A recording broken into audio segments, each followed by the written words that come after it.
Hey everyone, welcome to the Horror Show. I'm Cecil Laird, and we are back here to present our second fan review for you guys. The first one was from Ms. Bond, who is a longtime fan of ours. She did a review of the older video game title PT, and today we are going to be joined by none other than Rubber Soul 81, aka Rob, who's on all of our live streams, jumps on a good amount of our video game streams if he's available.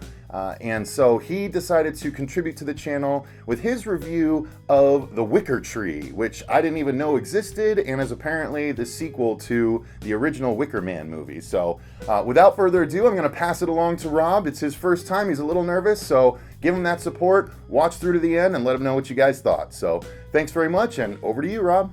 What's going on, guys?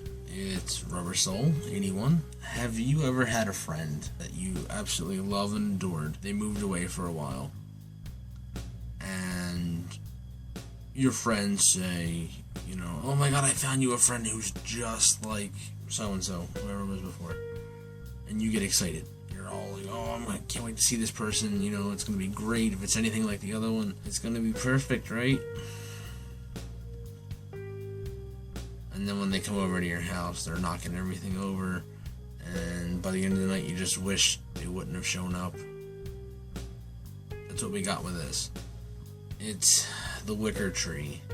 It's the 2011, not a sequel, it's a companion piece / abomination / poor excuse for a variation on a theme of the original Wicker Man from 1973 with Kristopher Lee and Edward Woodward in the original one. Basically, it focuses around an ex-pop singer. Her name is Beth. She becomes born again, and she decides to become a Christian country singer.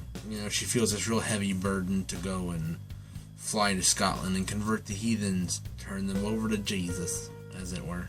So they go over. She expects to be, welcomed with open arms and, thank you for coming. And she gets welcomed with open arms, but not the way that she originally intended. They try their best. They have, revival meetings. They have, they start singing songs and they're praying and all, and it's just nothing's working. They're not taking the pamphlets. So they wind up saying, hey, what would help us to, get along and we get to know each other? Why don't you become the May Queen for our May festival celebration? And she says, oh, okay, yeah, I'll do that. So she does. Surprise. The guy that she comes over with, who's her boyfriend, Steve, he gets involved pretty shortly after landing in a situation, feels guilty in his heart and wants to leave. He tells her, I'm going tomorrow. Magically, the next morning, they come up to him and say, well, you can be the laddie. She'll be the May Queen, you can be the laddie. In the original Edward Woodward version, he played a similar character where he led the procession from where they were down to the Wicker Man. It's kind of the same thing, but a little bit different. When you're chosen as the laddie, basically, you get to ride on a horse while everybody in the village chases you on a horse. Should you make it through, there's a great prize waiting at the end. If you don't make it through, bad luck or, bad juju for the next year or whatever it is. So, there's that. They are, so there's the May Queen thing. Terror ensues, as you can imagine. It's called The Wicker Tree. Guess what happens? I don't want to get too spoilery on it, because, if you're ever adventuresome and you want to see it, watch it, but it's got boobs and it's got fire. Yay for both, but it doesn't even save the movie. It's just overall bad.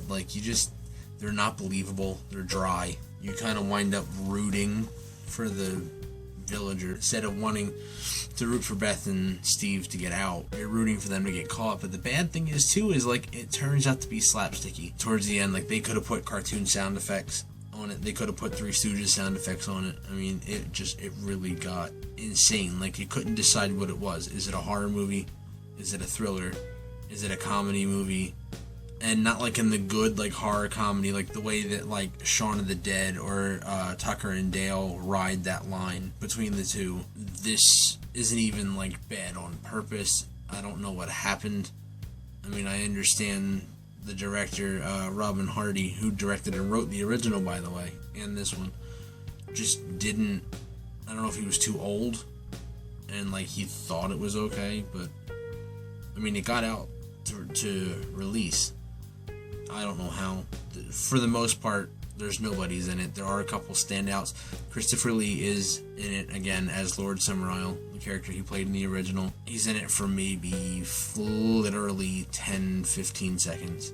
Yeah, it was good to see him. It was kind of neat. I was kind of wondering to see, waiting to see how they kind of shoehorned him in there, which they did. But two of the other guys that are in it, Clive Russell, who was Brynden Tully from Game of Thrones. He's also Tyr in Thor: The Dark World, so that's pretty cool.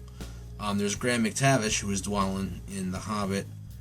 He was the Saint of Killers in Preacher. Preacher's awesome. If you guys haven't seen it, I haven't read the comics, I've only seen the TV show. It's awesome. I mean, Ruth Negga is... got a crush on her, don't tell the wife. Yeah, and then he's also Dracula in the Netflix student film / I drew this over the weekend. I hope everybody likes it. Here it is. Castlevania. There's a review for that on the channel too if you guys haven't seen it yet. Didn't really like that either, but I mean, it was better than this.